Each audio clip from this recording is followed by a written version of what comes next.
এই স্পেশাল শাহী গরম মশলা ঈদের আগে প্রচন্ড পরিমাণ প্রেসার বা চাপ বা অর্ডার থাকে, দ্যাটস ওয়াই স্টক আউট হয়ে গেলে কিন্তু আমরা দিতে পারবো না। সো অনেকে অপেক্ষায় আছেন যে আরো কিছুদিন পর হয়তো অর্ডার করবেন, একদমই সুযোগ নেই, আজকেই অর্ডার করুন।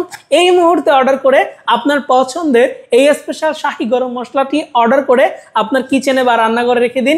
ঈদের দিন পরিবার সহ মাংস ভুনা, মাংসের ঝোল, কালা ভুনা, মুরগির রোস্ট, কাচ্চি, বিরিয়ানি, তেহারি সবকিছুই এই একটা মশলা দিয়ে কিন্তু আপনি রান্না করতে পারবেন। সো দেরি না করে ঝটপট আপনার স্পেশাল রান্না করার যে পার্টনার স্পেশাল শাহী গরম মশলা, এটা ঝটপট অর্ডার করে প্রয়োজনে রান্নাঘরে রেখে দিন। কিন্তু দেরি করবেন না, কারণ দেরি করলে অর্ডারের প্রেশার থাকে, অনেক সময় স্টক আউট হয়ে যায়। গত বছর যেমন আমরা দিতে পারিনি, এখনই তাই 2 থেকে 3 দিন সময় বাড়িয়ে নিচ্ছি, যে লেট হচ্ছে এই কারণেই। সো ঝটপট দেরি না করে এক্ষুনি কল করুন আমাদের হটলাইন নাম্বার 09613657755 এই নাম্বারে, অথবা মেসেজ করুন আমাদের ফেসবুক পেজে, অথবা ভিজিট করুন আমাদের ওয়েবসাইট www.hffoodservice.com এ। সো ঝটপট এই স্পেশাল শাহী গরম মশলাটি দেরি না করে এক্ষুনি অর্ডার করে ফেলুন।